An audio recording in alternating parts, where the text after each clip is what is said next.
રામ રામ ભાઈ. રામ રામ. તમારું નામ? સાદુલભાઈ અમરાભાઈ ગળેલા. ગામ? દરેડ. ગામ દરેડ, તાલુકો? તાલુકો બાવળા, જિલ્લો અમરેલી. બરોબર. હવે આપણે આ કયો કપાસ વાયેલો છે? રુદ્રા. ભીષ્મા કંપનીનો રુદ્રા. હા હા. કેટલા પેકેટ વાયા છે? 2 પેકેટ. 2 પેકેટ. હા. તો આ બિયારણ તમને કેવું લાગ્યું? બહુ સારું લાગ્યું. બિયારણ સારામાં સારું છે. કેવી રીતે સારું?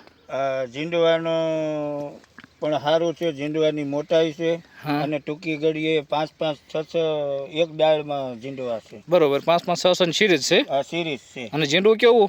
ઝીંડવું ટપેરા જેવું, લાડવા જેવું. લાડવા જેવું ઝીંડવા. અને થળેથી 5 કળી થળીએથી ફૂટે છે. હા, 40-50% 5 પેશીનું ઝીંડવું. હા હા. અને મને તો આ બિયારણ ગમ્યું. પછી તો ખેડૂત ઉપર આધાર છે. બરોબર. ભાઈને કેગડી બધાય છોડવામાં એવું છે ને? આ બધાય છોડવામાં 70 જેવા તો મેં ગણેલા છે આજની તારીખમાં. બરોબર. અને હજી આનો વધારો કેટલો થાય એ તો હજી તો ચાલુ જ છે. ચાલુ જ છે.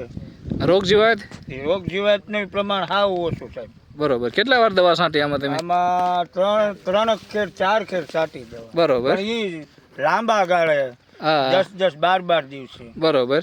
નકર આજ તારીખે માનો ને 12/9/2025 હા હા આ ભાદરવો મહિનો ફૂલ હાલે અત્યારે, હા. તો એ કપાસના વાંધો નથી કે ના તમારે? ના, આ વરસાદ આવ્યો કે આ ટાઢું પાણી પડ્યું પણ એનું પ્રમાણ દેખાડ્યું નથી. અમુક થેલી મારી ઓલી વાડીઓ છે એમાં છોડવા સુકાઈ ગયા છે. બરોબર. આમાં ક્યાંય હુકાણો નથી તમારે? નહીં. આ એક ગોવિંદભાઈને કહેવાથી જ 2 થેલી લીધી હતી. બરોબર. પણ એ કહેવાયથી લીધી હતી, તમને વિશ્વાસ જ લીધી હા, હતી, વિશ્વાસ. તો તમને આમ સંતોષ થયો ને?